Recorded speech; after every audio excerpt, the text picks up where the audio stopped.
When I was a little kid, I used to love watching Captain Tsubasa from 1980 on TV, even though I had no interest in soccer at that age, and I was hooked. 38 years after the 1980 cartoon, a new Captain Tsubasa series came out, Captain Tsubasa Dream Team. This was a remake of the original Captain Tsubasa. In this video, I will tell you the whole story of Captain Tsubasa Dream Team cartoon. Let's recap. Our story begins with a boy named Tsubasa Ozora. He has loved his ball and soccer from a young age. The reason why he's so attached to soccer because the ball saved his life when he was a baby. Tsubasa was standing on the road when a truck came by and the ball saved him from damage. The love of soccer has begun. In our first episode, Tsubasa and his family have moved to a new city. Tsubasa sees an argument between the Nankatsu team and the Shutetsu team on the road with his ball. Genzo Wakabayashi, who many of us know, is also there. Wakabayashi does not give the AstroTurf to the Nankatsu team and calls them to a challenge. If they can score a goal against Wakabayashi,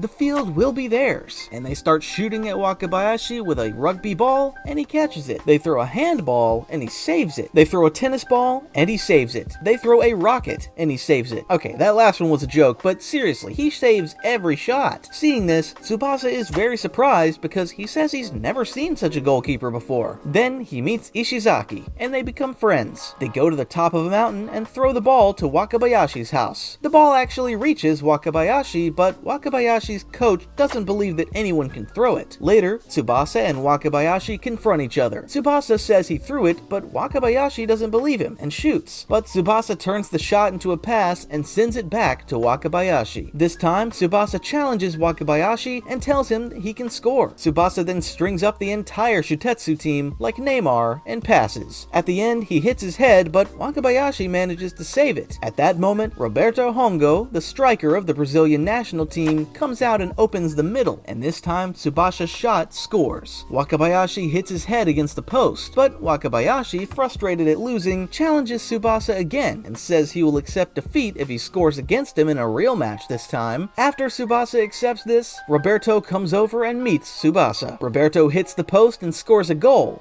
so good that even the nets are pierced. Tsubasa is very impressed. Tsubasa tries to do the same but fails, but he doesn't give up and keeps going until nightfall and finally succeeds. In another episode, Tsubasa finally joins the Nankatsu team and they start practicing, but we see the Nankatsu team doesn't know how to play ball. Tsubasa is the only one on the team who knows. Then the leader of the cheerleaders, a girl named Sanae, sees Tsubasa and starts to like him. Wakabayashi continues to train during this time, and 15 people take a shot and Wakabayashi even holds it. Even his hat is torn in the process. And finally, the day of the match arrives. Wakabayashi and Tsubasa will face off in this match. Meanwhile, we see a boy named Misaki who has just arrived in the city. He's a special boy with very good dribbling and passing skills, but because of his father, he's changed 30 schools, and this time he came to this city. When he arrives, he sees Tsubasa, and so he wants to sign up for the Nankatsu team. Tsubasa's team, Nankatsu, takes the field, and the other team, Shutetsu, also takes the field. And they have professional names like Kisugi, Hajime Taki in their roster, and of course their captain, Wakabayashi. The match starts and we see Tsubasa on defense. Roberto is playing Tsubasa on defense for some reason. Nankatsu attacks, but because of Wakabayashi, Nankatsu can't score because he saves, and because Nankatsu gets tired in defense and Tsubasa falls down. Shutetsu team shoots and Kisugi scores. The Nankatsu are down 1-0. They try to pass the time by doing the Wakabayashi birdcage tactic, but Roberto notices this tactic and gives Nankatsu instructions. Ishizaki gets injured and sacrifices himself to do the tactic given by his teacher, so the ball stays and Tsubata Shutetsu's tactic is broken. For the defense is caught short-handed and Tsubasa manages to outmaneuver them, shoot, but Wakabayashi deflects it and the ball hits the crossbar and goes back to Tsubasa. This time Tsubasa does what Roberto showed him in the previous episodes and scores in a flashy way by hitting the ball off the post, and it's 1-1. Ishizaki is injured and needs to be replaced, but since there's no other player, the talented boy I mentioned at the beginning of the episode, Misaki, comes in for Ishizaki, and after this substitution, the match changes in favor of Nankatsu because Tsubasa and Misaki have a very good relationship. They become a duo, but despite this, Wakabayashi goes crazy and gets out of his goal and scores by shooting from the midfield. Despite this, Tsubasa cheers up his teammates, and in the last minutes, with Misaki passing the ball, Tsubasa scores and the match ends in a draw. At the end of the match, Wakabayashi congratulates Tsubasa and they become friends. At the end, it is announced that a mixed team will participate in the tournament and the episode ends. In the next episode, we meet Kojiro Hyuga, the captain of the Meiwa team. He's strong and muscular, and his game is the opposite of Tsubasa. When he goes to score, he beats everyone with the ball and manages to score the goal. Meanwhile, Misaki and Tsubasa became very good teammates. Roberto says that if you want to be a professional, you need to have muscle power, and breaks the wood. But Tsubasa fails. Hyuga, on the other hand, can do it easily. Nankatsu is going to play a friendly match against Shitetsu with a mixed team, but one person jumps on the field, and it is Kojiro Hyuga. He says, "I'm one and you're all." He challenges the entire Shitetsu team, passes through 5 people after receiving the ball, and even neutralizes a 150-kilogram defender by throwing a ball into his stomach. At the end, he takes such a shot that Wakabayashi, who is called the best goalkeeper, cannot even move to this ball. But we learn that Wakabayashi is actually injured. Let me tell you a little bit about Kojiro Hyuga, who is both working at a job and taking care of his family, because his father is dead and he plays soccer. Nankatsu plays against a bad team called Fuji, and the match ends 7-0. While Nankatsu won the match, Hyuga's team, Meiwa, also won the matches. To advance in the tournament, the Nankatsus play another match, but this time they can't score because they're playing with 11 defenders. When our team gets tired, they counterattack and score. By the way, Wakabayashi is injured, so we have an amateur goalkeeper. I don't even know his name, he's that bad. They can't play good ball because it's raining and there's water on the ground, but then they come up with an ingenious tactic: aerial passes to disrupt the opponent and score goals. And of course, they win the match. And Nankatsu qualifies for the final, but Meiwa also qualifies for the final. Nankatsu continues to fight and wins the matches. I'm skipping the unimportant matches because there are too many matches, otherwise the video might be 2 hours long. But we realize that Wakabayashi will not be in the final match because he says that he cannot come because he's seriously injured. Tsubasa is upset, but there's nothing he can do. And they set off for Tokyo. Their first match is against Meiwa, captained by Hyuga. There, they meet quality soccer players like Matsuyama and Misugi. But finally, the Meiwa match starts. This time, Tsubasa, after stealing the ball from Hyuga, takes a shot and manages to score. Seeing this, Hyuga freaks out and manages to slip on Tsubasa's foot and get the ball. Then he shoots from midfield, and the ball beats even the goalkeeper. He enters the goal. Meiwa's coach orders a foul stop, and the whole defense starts stopping Tsubasa with fouls. Hyuga passes to Takashi Sawada, who takes a weak shot on goal, but Nankatsu's goalkeeper doesn't even move. The goalkeeper is now afraid of the ball, since Hyuga's previous shot hit him in the face. So the whole Meiwa goes on the attack. Seeing this, Tsubasa takes the defense, saves all the shots. Tsubasa tries to alleviate his fear by telling the goalkeeper that the ball is your friend, but Hyuga shoots, and this time he gets it in Tsubasa's face, and just as Tsubasa is about to go in with the ball, he manages to hold himself back, and in this way, the goalkeeper regains his confidence and starts saving shots. Tsubasa takes a shot, and the score is 2-2, and the first half ends. Hyuga's coach, Kozo Kira, says that the best defense is offense, and even the defense moves forward. And the second half starts. It's 3-3, 4-4, or even 5-5, and whoever gets the ball is scoring. Meanwhile, the talent hunter is watching the match. Whoever wins at the end of this match will be invited to Toho Academy. Before the final whistle, Kojiro and Tsubasa get into a physical fight in the air, but Tsubasa wins and scores. Hyuga is very surprised and asks Takashi to give the ball directly to Hyuga when the game starts. As soon as the game starts, Hyuga takes a flaming shot, but at the last moment, Tsubasa puts his foot on it, causing it to hit the post. But Hyuga doesn't stop there. Before he can strike again, Tsubasa intervenes and takes the ball off Hyuga's foot. But Takashi keeps the ball and scores to make it 7-6, and Meiwa wins the match. Tsubasa is very upset about losing, but realizes that if they win all the other matches in the group, they can make it to the final, and the episode ends with Hyuga getting an offer from the talent scout. In the next episode, we see that Tsubasa's team, Nankatsu, has won all the matches without getting demoralized. But next up, Nankatsu will take on the Hanawa team. Their captains are these one-toothed twins. The Nankatsu team immediately practiced their tactics, and the match started. Our Nankatsu scored the first goal, but the one-toothed twins, they can use the goalpost to jump and score a goal. In the Nankatsu team, a player gets injured and Ishizaki has to come in, but he wishes he had played with 10 players because Ishizaki shoots at his own goal like an idiot and scores. Everyone gets angry at Ishizaki, and Misaki says he'll move again soon. Hearing this, Tsubasa Tsubasa gets all fired up, and they manage to turn the game around and make it out of the groups. Matsuyama, Misugi, and Hyuga also made it out of the groups. The Nankatsu team was paired with a strong opponent in the draw. The captain of this team was a 150-pound goalkeeper, but actually Nankatsu didn't have that much difficulty and scored 5 goals. This time the Nankatsu team is matched against a really tough opponent. Misugi's team is Musashi. Misugi is the captain of this team, and he is the best player. His technique is even better than Tsubasa and Hyuga. He's called the Prince of the Field, and all the girls are in love with him. But in fact, he's hardly ever played in the tournament, because Misugi has a heart condition that prevents him from playing soccer. Hyuga takes the match to face Matsuyama. Hyuga starts the match and scores his classic goals. At the end, the Meiwa team fouls, and the referee calls a penalty. Matsuyama scores from the penalty and equalizes. After that, things get ugly in the match, and Matsuyama is beaten, but the score is still 2-2. But then, the team's goalkeeper, Wakashimazu, comes back. He was the goalkeeper of the Meiwa team, but he was injured after an accident, but now he's back. Matsuyama again takes the penalty, but this time Wakashimazu saves it with a perfect reflex and gives the ball to Hyuga. Although they try to stop Hyuga, Hyuga knows how to break both legs and score that goal. Team Meiwa wins, and Matsuyama loses this match. Now let's go back to Tsubasa and Misugi's match. His coach tells Misugi to sit on the bench for this match, but Misugi takes the field this time. He wants to go out and confront Tsubasa, so he takes to the field and a sweet battle ensues. Misugi immediately scores a goal using his technique. Nankatsu is losing 3-1, and when Tsubasa sees this, he immediately takes the ball and scores. But Misugi develops heart problems and the match becomes 3-3, but despite that, Misugi manages to make it 4-3, as Misugi's heart problems increase. Their form goes down a lot, and Nankatsu scores 2 goals to make it 5-4, and they win the match. And they make it to the final match. We learn that the next match will be between Nankatsu and Meiwa. Nankatsu swears revenge. Meanwhile, we learn that Wakabayashi is recovering from an injury, and we find out that he will play in the next match. But Meiwa has Wakashimazu, who has just returned from injury, and the match begins. Hyuga uses his strength to take a fake shot to deceive the goalkeeper and passes it to Misaki. Wakashimazu removes the ball with his foot on Misaki's kick, but the return ball goes to Tsubasa. In Tsubasa's kick, Wakashimazu again prevents the goal. We learn that Wakashimazu used to do karate and his teacher taught him, trained as a goalkeeper so he can make karate saves. This time Hyuga shoots, but Wakabayashi catches it comfortably because it's from outside the penalty area. Even Tsubasa couldn't score against Wakabayashi from outside the penalty area. Afterwards, Tsubasa was going to hit the goal, but Hyuga stopped him with his kick. But the ball stays in front of Misaki just as he's about to hit it. Tsubasa, who gets up from the ground, hits it, and they manage to score a goal for Wakashimazu with the iconic double kick and score. 1-1. Hyuga gets angry when he sees this and continues to shoot at the opposite goal. He takes a shot and holds it, and takes another shot and holds it, and takes the third shot in a row. Wakabayashi saves that one too. Wakabayashi continues not to concede goals from outside the penalty area. At the end of the first half, everyone is cheering for Hyuga for shooting from outside the penalty area. But Hyuga says it was because he wanted to prove to the talent hunter that he was better than Tsubasa, and so he admits his mistake. He says he will only focus on scoring goals and motivates the whole team. At the start of the second half, the Meiwa team does a foot slide. Then Takashi plays a perfect through ball to put Hyuga in front of Wakabayashi. Hyuga's shot is blocked by Wakabayashi. Because Hyuga hits the ball like an animal, Wakabayashi is pushed forward and enters the castle. But we learn that even if Wakabayashi goes into the goal, the ball doesn't. Tsubasa rises from the goalpost for the ball in the air. Wakashimazu does the same, and Wakashimazu manages to grab the ball in the air. When Hyuga sees that his family is coming to watch the match, he gets very ambitious and hits the ball so hard that it looks like a missile, but Wakabayashi manages to save it. On the returning ball, 2 people try to push it away, but Hyuga can only score with his head, and the score becomes 1-1. We learn that Tsubasa was injured after that kick, but of course he says he can continue the game. Tsubasa fights with Hyuga again and loses this one too, and is more seriously injured. Wakabayashi also suffers an injury while saving the ball, but manages to save it. Hyuga shoots again. This time, Ishizaki intervenes with his head and blocks the shot. And again, with the match evenly balanced, Hyuga says enough is enough and takes another shot. Again, Wakabayashi tries to keep possession, but this time Hyuga uses his strength to take a shot at the ball in his hands. Even Wakabayashi's glove is torn, and the final score is 2-1. Then, a ball to Hyuga is intercepted by Wakabayashi coming out of his goal and passes to Tsubasa. Tsubasa equalizes the score 2-2. 2 with an interesting move, and the match goes into extra time. Hyuga says he'll take a kick too, but Wakabayashi holds it, of course. The match will continue for another 5 minutes, even though everyone seems to be out of the fight.